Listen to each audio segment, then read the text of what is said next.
Buenos días, vamos a comenzar primero que todo orando a Dios. Señor Dios y Padre Celestial, hoy oramos a ti. Primero implorando por la presencia, Señor, de tu Espíritu Santo dentro de nuestro recinto, juntamente con nosotros. Dice tu palabra que cuando hay 2 o 3 personas que están reunidos en tu nombre, tú estás en medio de ellos. Tu presencia está acá, Señor.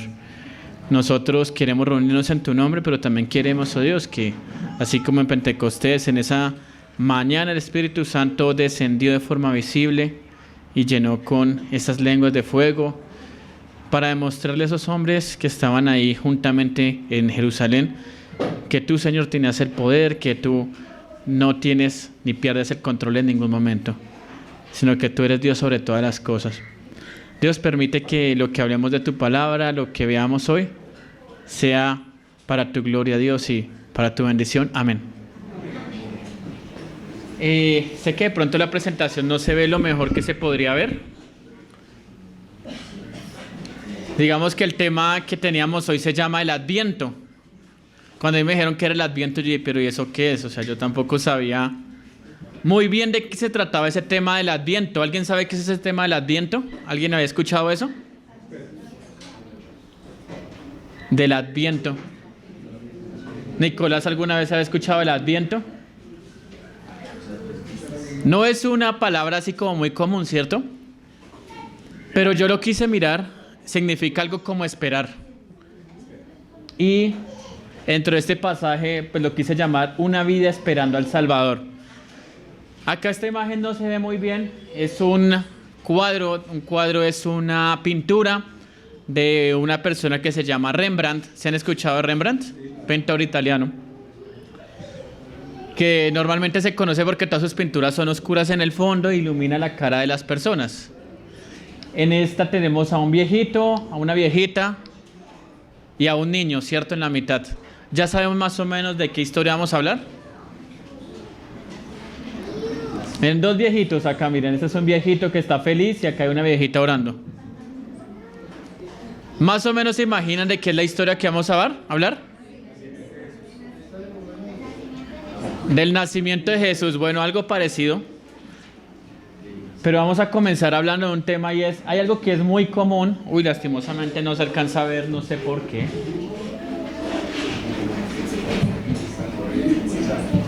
Debe ser algo de la presentación.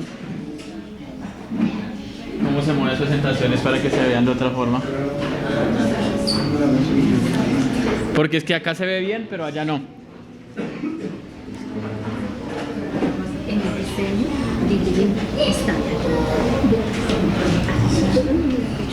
Es que está sin Office, tristemente.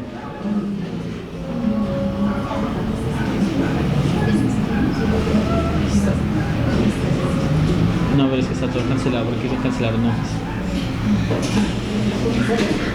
Control y penas.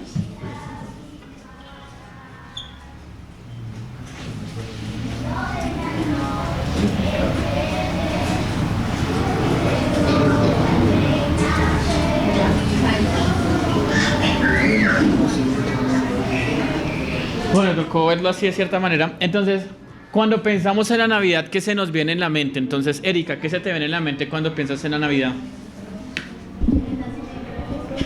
El nacimiento de Jesús. Y a las personas seculares, ¿qué más se les viene a la mente? Regalos, ¿qué más? Gastadero de plata. Gastadero de plata. Ya para los que ya son papás les toca pensar en los hijos. ¿Qué más piensan? La natilla, los buñuelos. Algo que es muy común afuera, las novenas, ¿cierto? Esperen a ver cómo se ve. ¿Pero en qué más piensan? Y algo que uno piensa a veces es en los villancicos. ¿Sí saben qué son los villancicos? ¿Qué piensan cuando les hablan de villancicos? Las canciones, pero... De canciones. ¿Qué creen que significa villancicos? O sea, ¿qué significará villancicos? Villancicos significa los cantos de los villanos. ¿Sí sabían eso? Sí, de verdad. Pero ¿cómo así los cantos de los villanos? O sea, ¿los villanos son las personas malas? No, son las personas del pueblo, las personas de las villas. Entonces, Cuando nosotros miramos acá este imagen que tenemos, es interesante cómo desde hace mucho tiempo se profundizó este tema de los cánticos, de los villancicos dentro de los pueblos. Se inventaron muchos. Cuando miramos los más comunes en Bogotá, en Colombia, los que piensan no son los más comunes, sino uno piensa en unos que realmente no tienen mejor mensaje, pero pues... Esperen a ver mientras Andrés arregla un poco. Entonces, ¿qué villancicos se nos vienen en la cabeza acá en Colombia, que son los más comunes? Entonces, el burrito sabanero, ¿cierto? Entonces, que el burrito sabanero, que se imagina la canción, dice que con mi burrito sabanero voy camino para Belén, si me ven, voy camino para Belén, ¿cierto?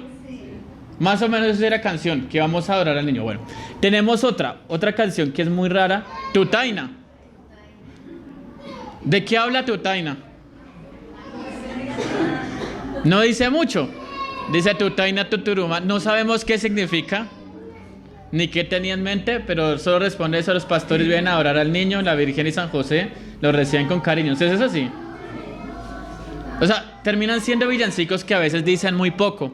Y otra que tenemos que es muy común, que es esta que se imaginan.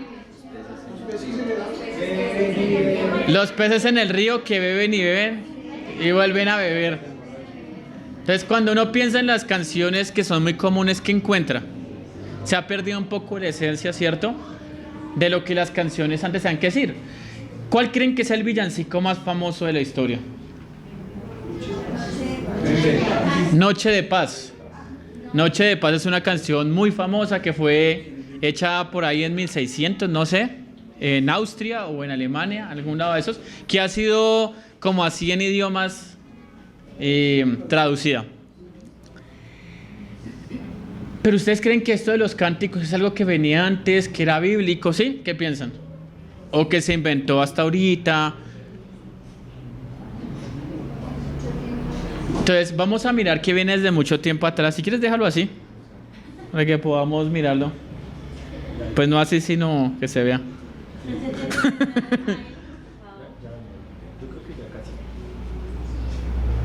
Ahí ya. Solo que me falta un detalle.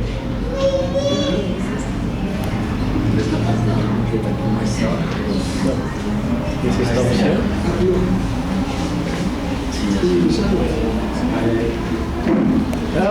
No, no se ve. Bueno, sigamos a ver. Lastimosamente no, pero bueno.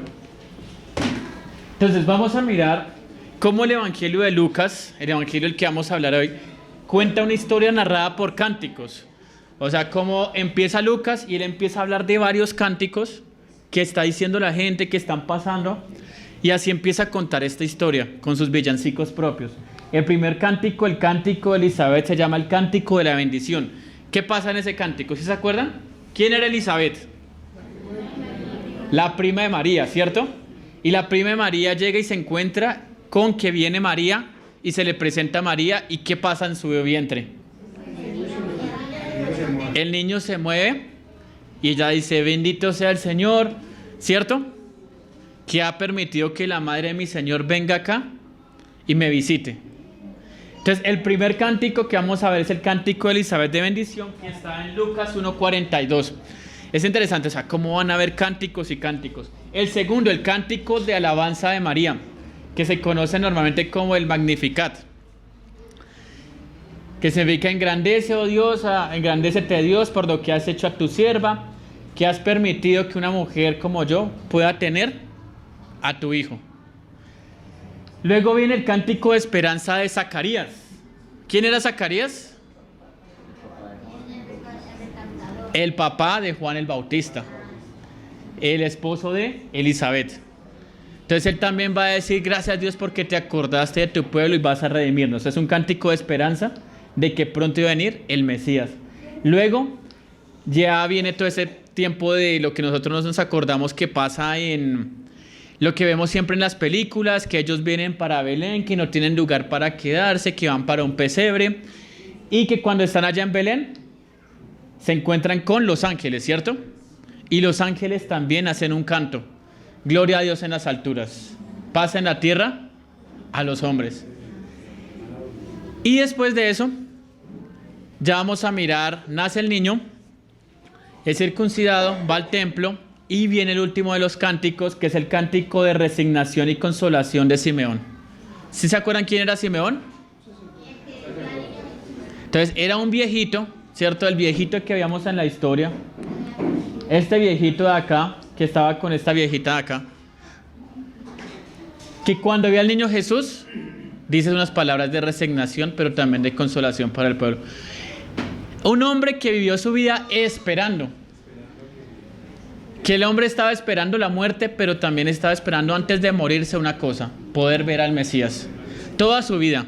Igual que la vida de Ana. Ana, que es la viejita que vemos acá. Vamos a ver una viejita que no sabemos cuántos años tenía, por ahí unos 91 años, 100 años. O sea, joven, ¿cierto? ¿Quién de acá tiene esa edad por acá? Que levante la mano. Ninguno levanta la mano, todavía ninguno ha llegado a eso. Pero llevaba 84 años esperando. ¿Será poquito o será mucho? ¿Cuántos de acá tienen 84? Levanten la mano. ¿Ninguno, ni siquiera? Florecita, lleva 84 años esperando. Imagínense, esta mujer lleva 84 años esperando. Vamos a mirarlo ahorita. Entonces, todo comienza con la historia de Simeón y Ana, en el cual Cristo es presentado en el templo. Vamos a mirar qué pasa antes. Lucas capítulo 2, versículo 21.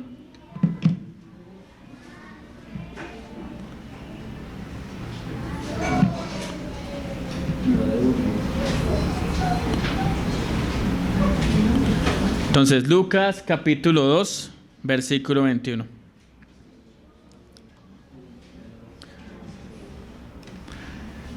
¿Todos tienen Biblia? ¿Todos? ¿O quién no tiene acá Biblia?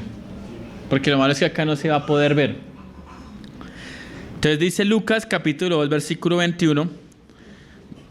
Cumplidos los 8 días para circuncidar al niño, le pusieron por nombre Jesús, el cual le había sido puesto por el ángel antes que fuese concebido. Entonces, en el contexto antes, a los judíos era común que 8 días después de su nacimiento fueran circuncidados. En la circuncisión cogían la tela del prepucio del pene y lo cortaban. Y esto era una señal de una nueva vida. O sea, esa persona nueva que había nacido se le había quitado la parte de la maldad del hombre. Eso era más o menos lo que significaba eso. ¿Jesús había nacido con maldad? ¿Tenía maldad dentro de sí? ¿Pero por qué creen que fue circuncidado? Para cumplir con la ley. Para cumplir con la ley, muy bien. Y lo segundo, ya después de 8 días, 40 días después, llegaba el tiempo de la purificación y la dedicación. Entonces las mujeres, cuando habían tenido un hijo, tenían que ir al templo a purificarse, a dar una ofrenda de purificación, para mostrar que ellas ya eran limpias ceremonialmente. Y llevaban también al hijo, y el niño era dedicado, era consagrado a Dios, era presentado para que Dios lo viera y lo conociera, en el cual se decía: este hijo es para ti. ¿Eso será común hoy en día? ¿Lo vemos mucho hoy en día? ¿Hoy será que las personas llevan a sus hijos a purificar? No. ¿O a dedicar? Pensaba en algo. ¿Por qué será que Dios quería eso? Que el hijo mayor fuera consagrado. ¿Por qué? Es raro, ¿cierto? ¿Y hoy en día eso se ve? Hoy en día nuestra familia, nuestras vidas, ¿a quién se la queremos dedicar? ¿A Dios? No. A nosotros mismos, ¿cierto? ¿Qué quieren ustedes y qué sueñan con sus hijos? Muchos sueñan, no, que ojalá mi hijo sea estudiado, tenga maestría, tenga doctorado, tenga una casa en Santa Bárbara, tenga viviendas en Miami, ¿cierto? ¿Cierto? Que sí, a veces pasa, ¿no? Muchos sí nos imaginamos una vida así. Ahora se fue. Pero vamos a mirar que Dios lo que hacía era: llevaban los niños y los consagraban y se los presentaban a Dios. Y para esto llevaban una ofrendita. Entonces, los que tenían mucho dinero llevaban una vaca. Los que eran así como medio llevaban una ovejita. Los que eran pobres llevaban una palomita. Y los que sí vivían en la calle porque eran muy, muy pobres, llevaban harina. Vamos a mirar, ¿qué creen que llevó María y José? ¿Eran de los que tenían mucho dinero? ¿Llevaron la vaca, el toro, la oveja? ¿Qué llevaron? Una palomita. O sea, ¿eso qué significa? El Dios dueño de todo, el que tenía todo el dinero, vino a nacer en una familia pobre o rica. Pobre. O sea, en esa época llevar una paloma era porque era una familia pobre, que pasaba mucha necesidad. O sea, era como llevar el pollito así del almuercito, y menos, era más chiquita, más barato todavía. ¿Y qué creen que hacían con esa paloma? ¿Qué creen que les hacían a la paloma? ¿Qué creen que se imaginan? La cogían y derramaban su sangre. ¿Y por qué se imaginan eso? A María mirando eso. O sea, ¿ustedes qué se imaginan de eso? ¿Por qué creen que lo hacían? ¿Sé por qué cree Eduardito que lo hacían? En un cumplimiento de la ley, pero ¿por qué? ¿Un animal qué tenía que hacer? Un animal iba a morir, ¿cierto? Iba a morir, era crudo, ¿cierto? Al que tenía la vaquita, al que tenía la vaquita, al que tenía la palomita le tocaba matarla. ¿Por qué razón? ¿Por qué será que Dios pedía eso? Entonces, era por el pecado, ¿cierto? Vamos a mirarlo.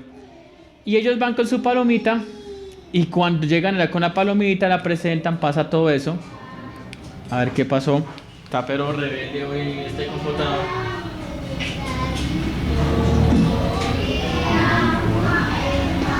Se presenta un hombre. Aquí sí se ve un poquito mejor este viejito. Entonces, este viejito se llama Simeón. Se encuentran con Simeón. Versículo 25. Y aquí había en Jerusalén un hombre llamado Simeón. Y este hombre era justo y piadoso, y esperaba la consolación de Israel, y el Espíritu Santo estaba sobre él. Y le había sido revelado por el Espíritu Santo que no vería la muerte antes que viese al ungido del Señor. Y movido por el Espíritu Santo vino al templo, y cuando los padres del niño Jesús lo trajeron al templo para hacer por él conforme al rito de la ley, él le tomó en sus brazos y bendijo a Dios, diciendo, y ahora él va a hacer su cántico. Pero ¿qué se habla de este hombre? ¿Cuáles son las características? Era un hombre, ¿cómo? Justo y piadoso. ¿Qué es justo? Muy bien. ¿Justo es el que es muy bueno? Según la Biblia no, porque solamente hay uno que es bueno, ¿qué es? Dios. Pero ¿qué es un hombre justo? Alguien que cree en Dios. Eso dice la Biblia. El justo es aquel que cree en Dios y que cree en lo que Dios dice. Listo, este hombre era justo porque creía en Dios. Y lo segundo, piadoso. ¿Qué significa piadoso? Piadoso es un hombre bueno. O sea, un hombre bueno no justo totalmente, sino un hombre que hace cosas buenas. ¿Sí? Un hombre que lleva una vida como Dios quiere. Entonces este hombre tenía dos características. La primera que era justo y la segunda que era piadoso. Listo. ¿Y qué hacía este hombre? Entonces dice que ¿qué estaba haciendo este hombre ese día en el templo? Estaba esperando. ¿Qué estaba esperando? Ver a Jesús. Muy bien, la llegada del Mesías. Y esperaba que él llegara y consolara al pueblo, rescatar al pueblo que estaba viviendo. Entonces en esa época ellos eran esclavos, estaban sobre los romanos les cobraban impuestos, los golpeaban, bueno, pasaban varias cosas. Entonces él esperaba, pero no solamente eso, sino también una salvación sobre el poder del pecado. Y vamos a mirar lo más importante, y es que dice que ¿quién estaba sobre él? Espíritu Santo. El Espíritu Santo. Esa es la característica más importante. Entonces vamos a ver tres cosas que hacía el Espíritu Santo en él. Lástima en serio que no se ve nada. Pero entonces Lucas 2:25, el Espíritu Santo obraba en él para salvación, para que él pudiera creer, porque pudiendo creer él podía ser justo y también en su regeneración para que él sea piadoso. Si el Espíritu Santo no está sobre el hombre puede creer. ¿Ustedes qué creen? Miren que la Biblia dice que ni siquiera creer, que parece tan fácil, lo podemos hacer nosotros mismos. Solamente se puede hacer por la obra de ¿quién? Del Espíritu Santo. Y también, ¿será que un hombre puede hacer buenas obras y llegar al cielo sin necesidad de Dios? Entonces la Biblia dice, no hay justo ni aun uno, no hay quien entienda, no hay quien no peque. ¿Habrá algún hombre que no peque? Solamente uno, Jesús, ¿cierto? Pero hay algo interesante y es, ¿será que hay algún hombre que sea totalmente perfecto? Pero vamos a mirar este caso de Simeón. Es el Espíritu Santo el que permite que él crea y que haga obras que agradan a Dios. Si no fuera por el Espíritu Santo, ¿qué hubiera pasado? Entonces este hombre ni siquiera hubiera estado esperando, ni siquiera hubiera estado ahí en ese lugar. Ahora, el Espíritu Santo no solamente se nos le revela que no va a morir, sino que va a ver con sus propios ojos ¿a quién? Al Salvador. Entonces el Espíritu Santo hace otra obra, le revela que va a ver al Salvador. Entonces hemos visto, el Espíritu Santo permite que el hombre crea, que sea regenerado, le revela al Salvador, y en Lucas 2:27 el Espíritu lo guía para que vaya al templo y cumpla la voluntad de Dios. Estas son obras que eran permitidas por el Espíritu Santo. Si no fuera por el Espíritu Santo, ¿será que este hombre que hubiera sido él? Ahora, yo quiero hacer ¿cómo se dirá? Una comparación entre este hombre Simeón y entre cada uno de nosotros hoy. Y la razón por la que hemos venido hoy. ¿A qué hemos venido hoy? Cuando pensamos en la Navidad, pensamos en que es porque hemos venido para ver a quién. A Jesús, ¿cierto? Pero el único que puede permitir que lo veamos es el Espíritu Santo. Si el Espíritu Santo no lo permite, ¿será que lo podemos ver? Entonces, el Espíritu Santo permitió que él creyera. Primer punto. Si tú hoy crees, ¿de quién es la obra? Del Espíritu Santo. Y la segunda, el Espíritu Santo permite que él haga obras buenas. El Espíritu Santo también permite que tú hagas obras buenas. ¿Qué pasó? El Espíritu Santo revela para que podamos ver que Jesús es de verdad el Mesías. Si Él no lo revela, no es posible. Y tercero, nos guía hoy para que podamos cumplir la voluntad de Dios. Eso es lo que podemos ver acá en la historia de Simeón. Entonces, acá lo vemos, miren, el Espíritu actúa para que creamos. Efesios 2:8 dice que la fe, o sea, que la salvación no es por obras, sino es por fe. También dice que el Espíritu Santo es el que nos hace nuevas criaturas y nos regenera. También dice que el Espíritu nos revela nuestro caminar en Cristo. Y también hace que Cristo more juntamente con nosotros. Lastimosamente no se puede ver nada, una presentación, pero pues acá teníamos en cierta manera lo que puede hacer el Espíritu Santo en nosotros. Entonces les pido que guarden porfa las citas. Efesios 2:8 es la primera, para que las tengan en cuenta, para cuando vayan a sus casas. Efesios 2:8. Tito 3:5. Primera de Corintios 2:10 y Efesios 3:18.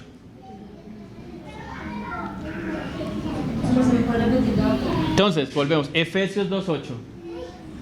Tito 3:5. Primera de Corintios 2:10 y Efesios 3:18.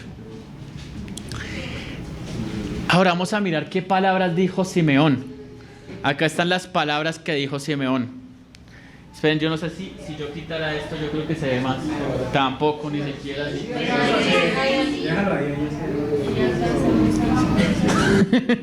Yo creo que así se ve hasta más. El problema es moverlo después. Ah, no, sí se deja. Sí, ya deja. ¿Y ahora qué está haciendo eso? Ah, se está tratando de... Ese computador es pero rebelde. Entonces, las palabras de Simeón.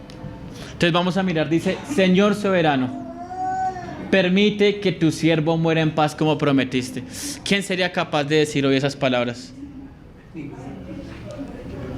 ¿Cierto? Son palabras fuertes. Dice, permite que tu siervo muera en paz como prometiste. ¿Cuántos tendríamos esa fe para decir eso? Él dijo, ya hoy puedo morirme en paz. ¿Cuántos de nosotros, levante la mano, quién puede decir ya eso hoy? Y le gustaría decirlo hoy.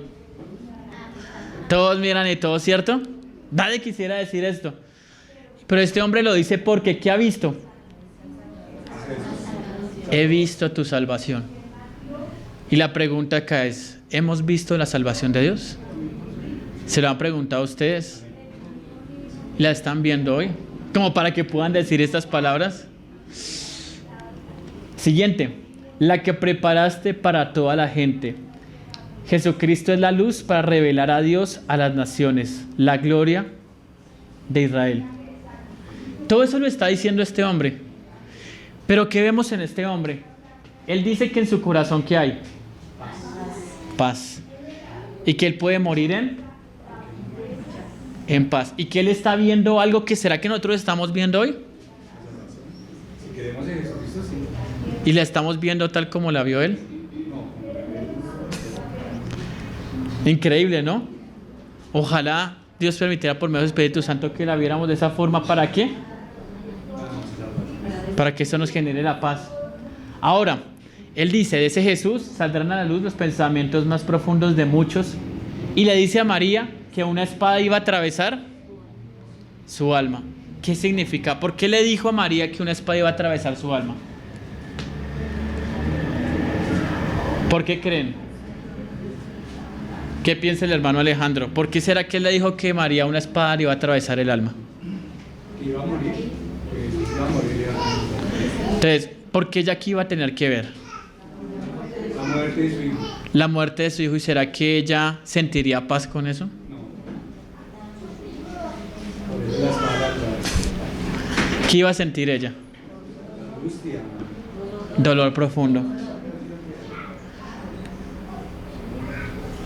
Vemos cómo en medio de todas las situaciones a veces nosotros no somos capaces de ver la salvación de Dios. Hasta una mujer como María, que tuvo el privilegio de ver a su hijo, verlo crecer, conocerlo, ver en él la salvación en el momento de su muerte que sintió. Angustia y dolor. Y en algún momento pensó, ¿y qué pasó con la salvación que Dios podía dar por medio de mi hijo? ¿Qué pasó ahí? Ahora, ¿cómo se aplican las palabras de Simeón a nuestras vidas? Dios es soberano aun cuando se acerca el momento de la muerte. ¿Será que sí? Segundo, Él puede dar verdadera paz. Tercero, Él es la luz para revelar a Dios a las naciones y podemos acercarnos a Él y a su gloria. Y cuarto, aun en los momentos más difíciles, así como María pasó, Dios está para traer consolación. Pensando en todo esto, pues para así como hacerlo un poquito más ameno, les cuento una historia. Yo me acuerdo de un libro que alguna vez leía, biografías de grandes cristianos, y en una de esas historias contaba la historia de un predicador que estaba hablando con unos escépticos en el año 1800, que era Moody. ¿Se han escuchado de Moody? Sí. Un predicador de Chicago, en Estados Unidos. Y este hombre tocó un tema de Deuteronomio capítulo 31, de un versículo que dice: porque nuestro Dios no es como el Dios de nuestros enemigos, y ellos lo saben. Y hablando de este tema, él llegó y empezó a hablar de varias cosas, y en ellas empezó a hablar era de experiencias de amigos suyos creyentes que habían partido con la presencia del Señor, y cómo él los había visto morir, cómo él había visto cómo en sus corazones había paz, y decían muchos: Señor, permite que tu siervo muera en paz. Y cómo también él había visto a muchos otros que no creían, y cómo morían ellos. En angustia, en sufrimiento, pensando que habían desperdiciado su vida, que quizás pudieron haber hecho más. Y él, cuando habló a esos escépticos, él cuenta la historia que cuando él estaba ahí, que él dijo: ¿quiénes quieren creer en Jesús? Y la dijo la primera vez, y solo se levantaron 10 personas, y unos dijeron: yo no puedo creer.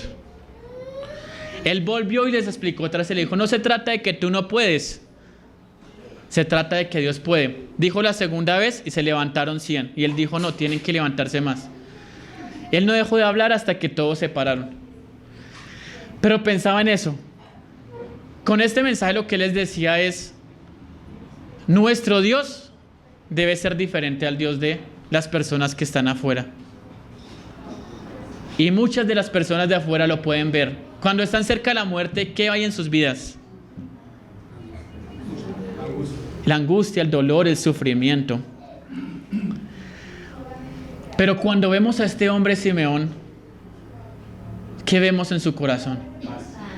Paz. Porque es capaz de ver algo que si todos lo viéramos, ¿qué sería? O sea, es interesante, un hombre que ha esperado mucho tiempo, y cuando llega a ver a Jesús, llega y dice, ahora sí puedo morir en paz. Ahora la pregunta para cada uno de ustedes, ¿y qué han estado ustedes esperando durante mucho tiempo ver? La cara de todos. Muchos dirían, yo quiero ver a mis hijos crecer, quiero ver a mis nietos crecer, ¿cierto? Muchos dirían, quiero ver a mis hijos graduarse. Muchos piensan, eso es lo que me haría feliz y me haría morir en paz. Pero este hombre pensó, no, eso no es lo que me haría morir en paz. Lo que me haría morir en paz es saber que hay un Salvador que puede salvar mi vida y la de mis hijos, de mi familia.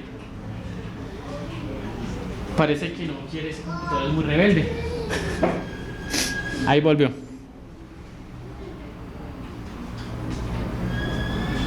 Entonces, aún en los momentos más difíciles, así como los pasó María, Dios está para traer consolación. Vamos a mirar a Ana. Ana, que es una mujer agradecida que habla a otros de Jesús. Entonces, cuando vemos en la historia de Ana, dice que Ana era profetisa. ¿Qué significa que era profetisa? Que Dios hablaba directamente a ella. Era de Galilea, lo cual no era muy común. Galilea era como una región, pero una región que la gente hablaba muy mal de ellos. No sé en Colombia que lo podamos asemejar, pero tenían muy mala fama los galileos. Y ella tenía 84 años como viuda. Acá está la clave. ¿Cuántos años como viuda? 84 años. O sea, mucho tiempo. Y solo había estado casada 7 años. Digamos que esto para nosotros no tiene nada que ver, porque nosotros no lo entendemos, pero en esa época era muy importante porque las viudas no tenían trabajo, eran las personas marginadas y que más sufrían en esa época. Entonces, una mujer que llevara 84 años como viuda, significa que ella pudo haberse casado, pero ella decidió no casarse.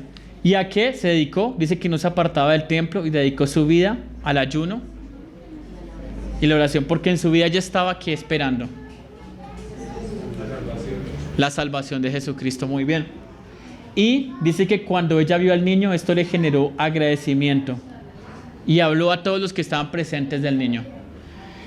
Yo pensaba también en esta historia también tiene mucho de impresionante. Es esta viejita que muy seguramente, ¿de qué condición social era? ¿Millonaria, ustedes creen? Muy seguramente muy pobre. ¿Y cuántos años? Unos 91, 90, no sé, 100 años. ¿Ustedes qué se imaginan de esa señora? Yo creo que muchos decían, no, pues ella es una loquita y que viene ahí a orar, ¿cierto? Pero lo que muestra la Biblia es, dedicó su vida y en lo que había en su corazón al ver a Jesús fue agradecimiento. Y empieza a hablar a otros de Jesús. ¿Qué nos enseña Ana? No importa la edad, no importa la condición social, ni el lugar en el que nacimos, para servir y buscar al Señor. Y que esta fe nos debe generar agradecimiento y deseo de proclamarlo a otras personas. Cuando nosotros pensamos en la Navidad, ¿en qué nos imaginamos al comienzo? Entonces, todos nos imaginamos los regalos, nos imaginamos la natilla, los buñuelos, el pavo, el pernil de cerdo, lo que hagan en sus casas, los tamales, la lechona, ¿cierto? Pero pocas veces nos imaginamos que realmente lo que estamos esperando es la venida del Señor. Ahora, ¿será que vale la pena esperar al Señor? Lo que decíamos, Adviento significa esperar. ¿Qué es lo que yo veo de Ana y Simeón que quiero empezar a aplicar en mi vida? ¿Cuál es mi cántico en esta tarde o en esta mañana o como sea? ¿Cuál es mi cántico? Mi cántico sería: ¿qué es lo que yo espero? ¿Qué es lo que deseo? ¿Qué es lo que yo quiero para Navidad? Pensaba en eso. Quiero que lo piensen ustedes en sus casas y que el Espíritu Santo permita que veamos lo que vio Simeón y lo que vio Ana. Amén. Y eso sería todo. Pues vamos a orar. De pronto la presentación nos dejó ver muy bien, pero esperemos que la palabra de Dios hable y podamos ver lo que Dios nos quiere decir en nuestras vidas. Dios, vemos lo que significa esperar. A veces se nos hace muy difícil esperar. Dice tu palabra que tu Hijo viene pronto y que deberíamos estar esperándolo como si hubiera un ladrón que está dispuesto a robarnos y nosotros estamos con nuestros ojos pendientes mirando dónde tapamos, dónde miramos para que no se meta. Pero a veces nosotros nos quedamos dormitando y pensando en las otras cosas que no son tan importantes. Pensaba, Señor, en cómo estos hombres deciden que ya según eso su momento de morir, a pesar del dolor, del sufrimiento que han pasado, porque tienen la paz de que el Salvador viene pronto. Y eso cómo se parece a nuestras vidas, en que nosotros no quisiéramos soltar estas cosas de este mundo a veces. A veces eso es lo que nos gusta, queremos el poder, la fama, el dinero, el placer. Como ese día estos hombres que estaban todos los días yendo buscándote, tienen la bendición de ver con sus propios ojos a Jesús. Y nosotros hoy, Señor, dice tu palabra que el Espíritu Santo nos puede mostrar a Jesús con los ojos de la fe. Pero a veces nosotros no queremos creer, Dios. Abre nuestros ojos, abre nuestro entendimiento, para que entendamos que esa es la decisión más importante, porque si morimos y no creemos en ti, tu palabra dice que nos espera una condenación, nos espera el dolor, el sufrimiento. Pero si creemos en ti, nos espera una verdadera paz, Señor. Amén.